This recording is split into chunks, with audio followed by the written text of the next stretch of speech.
Jai Shri Krishna. Welcome to the Divine Calling. Today is episode 7 of our series Shri Hanuman Chalisa. हम आज actual Hanuman Chalisa में प्रवेश कर रहे हैं।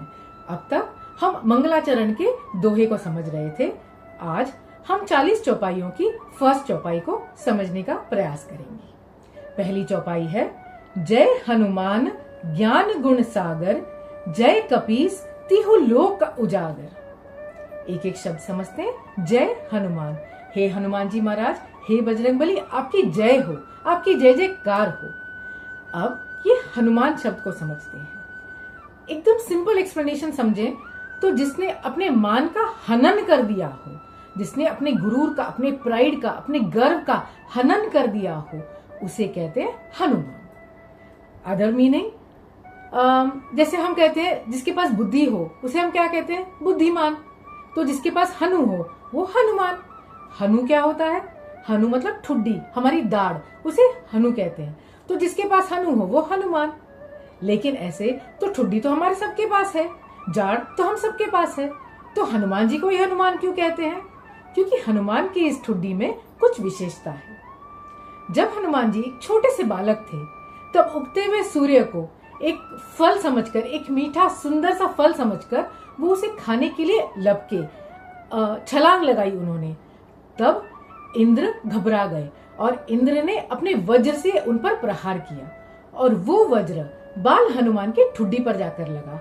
एंड इसीलिए उनकी ठुड्डी पर एक डेंट आ गया, एक मार लग गई उनको। जिसके बाद पवन देवता ने क्रोध में आकर सारी सृष्टि से अपने आप को समेट लिया।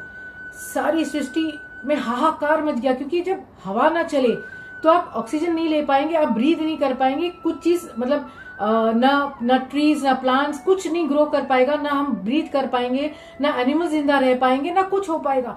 तो सारी सृष्टि में हाहाकार मच गया, क्योंकि पवन देवता ने अपने आप को समेट लिया क्रोध के मारे कि आपने मेरे पुत्र पर हमला कैसे किया, आपने उनको उस पर अटैक कैसे किया, वो तो छोटा सा बालक है अभी। तो उसके बाद इंद्र भगवान ने माफी मांगी पवन देवता से और इंद्र भगवान ने ही उन्हें ये नाम हनुमान दिया। नहीं तो उसके पहले तक हनुमान जी को आंजनेय कहा जाता था, क्योंकि वो अंजनी माता के पुत्र है, इसलिए उनका नाम था आंजनेय। इसके बाद, इस एपिसोड के बाद, इस प्रसंग के बाद इंद्र देवता ने आंजनेय को हनुमान नाम दिया कि जिनकी ठुड्डी पर मेरे वज्र से प्रहार हुआ उसे आज से सारी दुनिया हनुमान नाम से जानेगी। तो जय हनुमान ज्ञान गुण सागर। हनुमान जी को क्या कहते हैं हम? ज्ञानी नाम अग्रगण्य।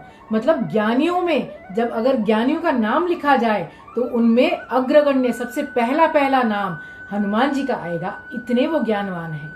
तो ज्ञान भी सिर्फ ज्ञान नहीं है उनके पास, ज्ञान तो बहुत लोगों के पास होता है।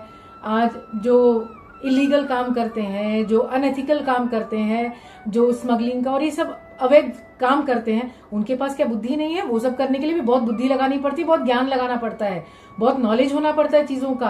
आज ये टेररिस्ट लोग बॉम्ब बनाते हैं, बॉम्ब प्लांट करते हैं, बॉम्ब एक्सप्लोजन्स करते हैं, सब करते हैं। इसमें क्या ज्ञान नहीं लगता? ज्ञान तो लगता है, लेकिन उस ज्ञान को चैनलाइज वो लोग रॉन्ग तरीके से कर रहे हैं, क्योंकि उनमें सिर्फ ज्ञान है, गुण नहीं है। तो हनुमान जी ज्ञानवान तो है, लेकिन साथ में ज्ञान गुण सागर हैं। ज्ञान के साथ उनमें सारे गुणों का भंडार है, जिसकी वजह से वो अपने ज्ञान को भी सही दिशा, सही चैनल दे पाते हैं, सही तरह से चैनलाइज कर पाते हैं। इसलिए तो उन्होंने राम जी के चरणों को ही अपना स्थान बना लिया है। इससे ज्यादा ज्ञान का उपयोग आप क्या कर सकेंगे? तो जय हनुमान ज्ञान गुण सागर। इमेजरेबल, सागर जैसे, सागर को आप माप नहीं सकते, सागर की गहराई को माप नहीं सकते, सागर में कितना जल है उसे माप नहीं सकते। उसी प्रकार हनुमान जी में कितना ज्ञान है, कितने गुण है, वो हम माप नहीं सकते हैं, उसको मेजर नहीं कर सकते हैं। इसलिए क्या कहा है तुलसीदास जी ने?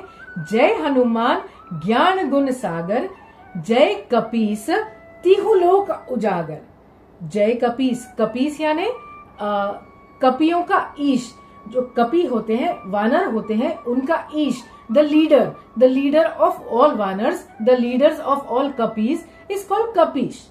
अब एक बहुत बड़ी भ्रांति है हम लोगों में कि हम वानर और बंदर, वानर और मरकट मंकी को हम सेम समझते हैं, इसलिए हनुमान चालीसा के कई इंग्लिश वर्जन्स या रामायण के जो इंग्लिश ट्रांसलेशंस है उनमें हनुमान जी को मंकी गॉड कहा जाता है। एंड हम सनातनी होकर भी इस पे कोई ऑब्जेक्शन नहीं लेते हैं, क्योंकि हम स्वयं भी बंदर को देखते हैं, मंकी को देखते हैं और हम बोलते हैं ये तो हनुमान जी का स्वरूप है। नहीं, वानर वॉज अ सेपरेट प्रजाति।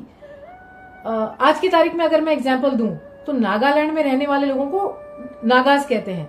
तो क्या वो नाग हैं? नहीं, they are human beings, but उन्हें नागाज कहते हैं। तो ऐसे ही वन में जो नर रहते थे उस जमाने में, जब त्रेता युग में जो वन में नर रहते थे, एक अलग प्रजाति थी, उसे वानर कहते थे। They are not monkeys, they are not markat, they are not bandar, they are also called कपी। तो अच्छा, अगर आप समझना चाहें कि मंकी क्यों नहीं है, तो मंकीज को तो आप आपके आजू बाजू सब जगह देखते हैं, जंगल्स में देखते हैं, या आपने वृंदावन में तो विशेष करके देखा होगा, दिल्ली साइड में देखने मिलता है। वानर कपड़े पहनते हैं, वानर बोलते हैं, और सिर्फ बोलते नहीं, संस्कृत में बोलते हैं, ग्रामर का पूरा नॉलेज होता है उन्हें। क्या वो विवाह करते हैं? क्या वो एक कम्युनिटी बसाते हैं? क्या उनके किंगडम्स होते हैं? कुछ नहीं ना। लेकिन हमने रामायण में समझा है, वानर, सुग्रीव, वाली, इनके सबके किंगडम्स थे। दे were the kings, they wore clothes, they spoke in Sanskrit.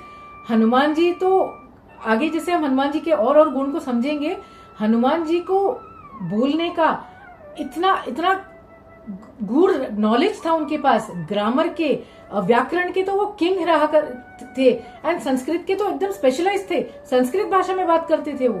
तो क्या ये आजकल के बंदर जो हम देखते हैं, ये आजकल ये कुछ कर पाते हैं? नहीं। दैट शोज अस कि bandar and vanar are two separate entities, they are not the same. तो जय हनुमान ज्ञान गुण सागर, जय कपीस, कपियों में श्रेष्ठ, कपियों में राजा, कपियों में लीडर, कपीश, तीहू लोक उजागर। या 3 लोक का वर्णन किया गया है, जो है भू, भुव और स्वः। ऐसे कई बार 14 लोक भी कहा जाता है। हम जो है बीच में है, 7 ऊपर 7 नीचे लोक होते हैं, 14 लोक भी बोले जाते हैं, या मेनली 3 लोक कहा जाता है, भू, भुव, स्वः। तो इन तीनों लोक को उजागर करते हैं, तीनों लोक में जिनकी जय जयकार होती है, ऐसे है श्री हनुमान जी।